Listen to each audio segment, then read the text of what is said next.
The next thing we're going to talk about is compost extracts. These differ quite a bit from compost tea because what we're doing is we're taking that really good sample of compost and not putting it into a brewer to multiply the populations, but instead we're putting it in a bucket of non-chlorinated water, and we are vigorously shaking and rubbing it for 20 minutes to knock off all the organisms from the solid compost material. So we're literally, you can put an oxygen, an air pump to blow it and give bubbles for 20 minutes to help knock off the organisms, but you're really trying to just get the organisms off of the solid compost and into the liquid that then can be applied to a garden. So you're not going to be increasing the population size, but you have turned that 2 liters of compost into a liquid medium which can then be poured over a larger area, and it also penetrates deeper down into the mulch. Whereas if you just put compost on the top of your garden, half of those organisms are going to die from the UV rays of the sun. So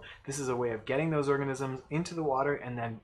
adding them down deeper into the garden mulch. Another benefit with the compost extract, just as with the compost teas, is that you can put this into a backpack sprayer. Now you obviously have to filter it really well to make sure there's no particulate in there that will clog up your sprayer, but you can use this as a foliar spray to spray on your plants and help build up that biocuticle layer, that living bacterial layer on the leaves of the plants that will help defend against many different pests and disease-causing organisms.